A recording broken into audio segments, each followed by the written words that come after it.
अरे नालायक निकम्मे, उठ जाओ, मेरा नहीं तो अपने इस बेटे का ही ख्याल कर लो। जाओ और कोई काम धंधा करो। मम्मा बहुत जोरों की भूख लगी है। भूख लगी है तो मुझे खा लो। जब तुम्हारा बाप कुछ कमा कर लाएगा तभी तो मैं तुम्हें कुछ खाने को दूंगी। मनहूस काली शकल वाली, जब भी मैं कोई अच्छा सपना देखने लगता हूँ मेरे सपने को बीच में तोड़ देती है। ओहो, बड़े आए सपना देखने वाले। जाओ और जाके कोई काम धंधा ढूंढो। जग्गू कल से भूखा है। जग्गू कल से भूखा है? जैसे जग्गू मेरे अकेले का बेटा हो। जाओ और करो कोई काम। तेरे पंखों पे मेहंदी लगी है, तुझसे नहीं होता काम। काम काम काम, जब देखो मेरे पीछे पड़ी रहती है। ऐसे गुस्से में कालू कौवा अपने घर से निकलता है। कालू कौवा उड़ता हुआ हरी तोते के पास जाता है। यार हरी, अब तो मेरी पत्नी मेरे पीछे ही पड़ गई है। अब तो मुझे कोई ना कोई काम करना ही होगा। कालू, अब तुम अकेले नहीं हो। जैसे मनाया जीवन जी लिया, अब तुम्हारे संतान भी है। खर्चे बढ़ गए हैं। अगर तुम कोई काम नहीं करोगे तो तुम्हारे घर का खर्चा कैसे चलेगा? यार अगर तेरे पास कोई काम है तो मुझे बता दो। तुम ऐसा करो, कबूतर चाचा की दुकान पर जाओ। उसे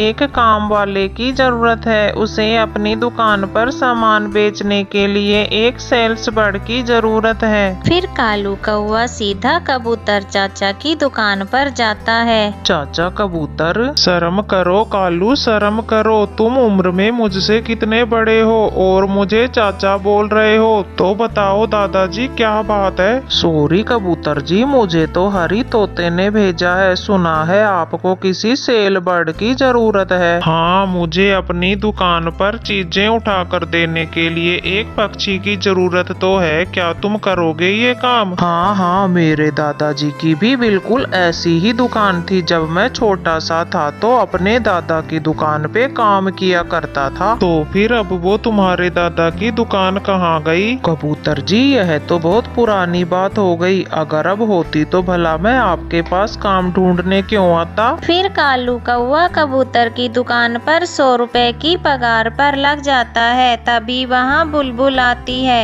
अंकल कोए, मुझे दूध का डब्बा और एक बिस्किट का पैकेट भी दे दे। बुलबुल, क्या कोई मेहमान आया है घर में? हाँ, मेरे पति जी की माँ आई है। बुलबुल, कभी हमें भी तो अपने घर पे बुलाओ और अपने इन लाल लाल पंखों से हमें भी चाय बनाकर पिलाओ। बेशरम कलमुहे, चुपचाप मुझे सामान दो। ऐसी उल्टी सीधी बात ना करो मुझसे। कालू कौवा ऐसे ही शाम तक काम करता है और फिर शाम को कबूतर से अपनी पगार लेकर घर चला जाता है। गोरी, ये लो मेरे पहली दिन की पगार। मुझे काम मिल गया है। ये सुनकर गोरी कौवी बहुत खुश हो जाती है। अरे वाह, कहाँ मिल गया काम मेरे पति देव को? कबूतर चाचा की दुकान पर। मैं वहाँ सेल बर्ड लग गया हूँ। कालू, क्या कबूतर भी दुकान पर ही रहता है तुम्हारे साथ? नहीं गोरी, दुकान पर मैं अकेला ही काम किया करूँगा। कालू जी, फिर तो कल दुकान पर से मेरे लिए मिठाई भी चुरा कर ले आना। कबूतर को कौन सा पता चलेगा। लाओगे ना मेरे पति देव जी अपनी गोरी के लिए मिठाई?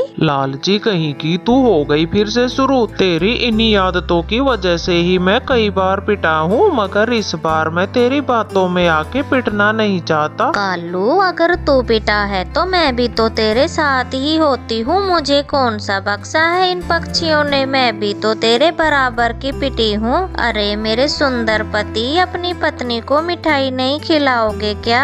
अच्छा ठीक है, पहले कल तो आने दो। अब जाओ और जाकर खाना बनाओ मेरे लिए। जब कालू कौवा दूसरे दिन काम पर जाने लगता है तो गोरी कौवी कालू को एक स्वेटर देती है। कालू कोए जी, मेरे सुंदर पति, ये ले, ये स्वेटर पहन ले। इसकी कई पॉकेट्स हैं, कबूतर को तो पता भी नहीं चलेगा। एक पॉकेट में मेरे लिए मिठाई और दूसरी पॉकेट में चाय की पत्ती छुपा कर ले आना मेरे लिए। देख देख लो गोरी, आज दूसरा ही दिन है, कहीं ऐसा ना हो कि कहीं मेरी दूसरे दिन ही छुट्टी हो जाए। ऐसा कह के कालू कौवा काम पर जाता है। कालू, मैं शहर वाले जंगल में काम से जा रहा हूँ, तुम ध्यान से काम करना और दुकान का ढंग से ध्यान रखना। जाइए जाइए कबूतर मालिक जी, मैं हूँ ना यहाँ, मैं सब कुछ अच्छे से संभाल लूंगा, आप चिंता ना करें। फिर चाचा कबूतर चला जाता है और इधर कालू कौवा दुकान पर आने वाले ग्राहकों को सामान देता। वो दिन भर काम करता है और जब शाम को उसके जाने का समय होता है तो वो इधर उधर देखकर थोड़ी मिठाई जेब में डाल लेता है, दूसरी जेब में चाय पत्ती और कुछ बिस्किट भी चुरा लेता है। जब वह घर जाता है तो उसकी पत्नी बहुत खुश होती है। वाह भाई वाह, मेरे पति को तो अच्छा काम मिल गया, हमें पगार भी मिलती है और साथ ही साथ इतनी सारी चीजें भी, वो भी बिल्कुल मुफ्त में। मगर गोरी, मुझे डर है कि जिस दिन कबूतर ने मेरे स्वेटर की जेबें देख ली तो वो मुझे बहुत मारेगा। मेरे सुंदर पति, तुम चिंता ना करो, अगर ऐसा मौका आया तो मैं भी मार खाने आ जाऊंगी तेरे साथ। भला मैं अपने पति को अकेले कैसे मार खाने दूंगी। फिर ऐसे ही दिन गुजरते गए और हर रोज कालू कौवा कबूतर की दुकान से कुछ न कुछ चीज चुरा कर ले आता।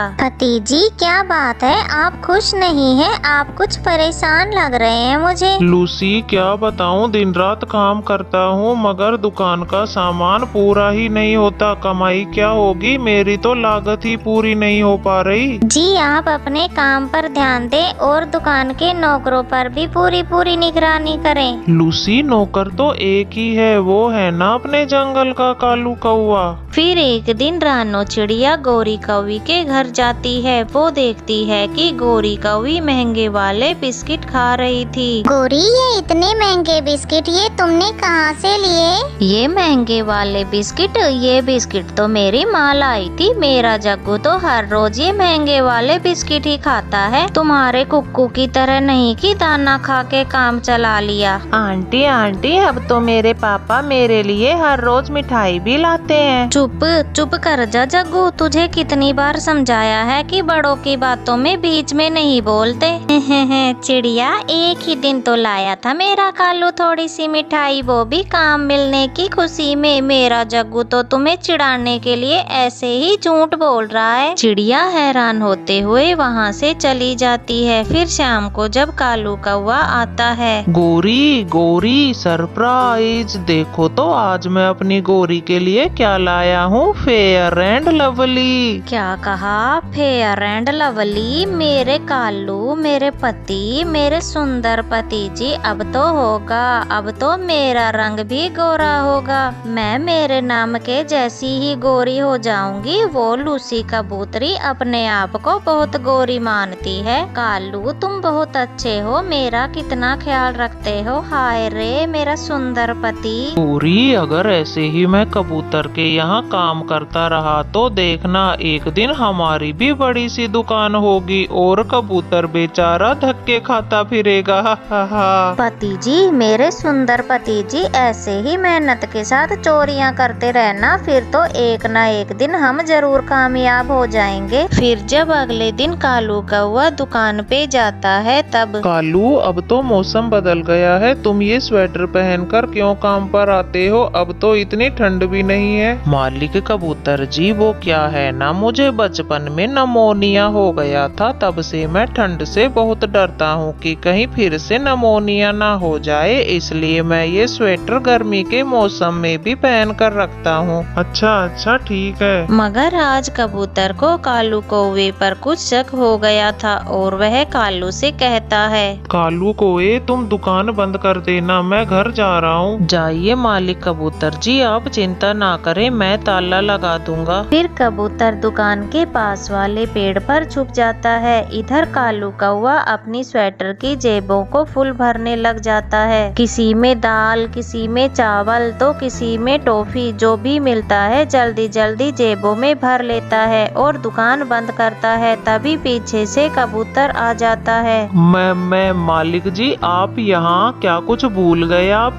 कालू, आज मुझे बहुत ठंड लग रही है, तुम आज के दिन के लिए ये स्वेटर मुझे दे दो। मालिक जी, यदि मैं ये स्वेटर निकालूंगा तो मुझे नमोनिया मियाँ हो जाएगा, मैंने कहा तो था आपसे। उतारो अपनी स्वेटर और मुझे दो। फिर कबूतर स्वेटर को अपनी तरफ तो कालू कौवा अपनी तरफ खींचता है। फिर स्वेटर उतरकर गिर जाता है और स्वेटर का सारा सामान भी नीचे गिर जाता है। कालू चोर, मुझे तो पहले ही शक हो गया था तुम पे कि तुम ये इतनी गर्मी में भी स्वेटर क्यों पहन कर आते हो। अब देखता हूँ मैं तुझे। मालिक मालिक प्लीज मुझे मारने से पहले मेरी पत्नी को भी बुला ले। मेरी उससे डील हुई थी, जब कभी मेरी पिटाई होगी तो दोनों मिल बांट कर पिटाई खाएंगे। फिर कबूतर कोए की खूब धुलाई करता है और मार मार कर उसे कोए से बंदर बना देता है। हाय हाय गोरी, मर गया रे। मेरी कमर, मेरा पंख, मेरी टांग सब टूट गया रे मेरा तो।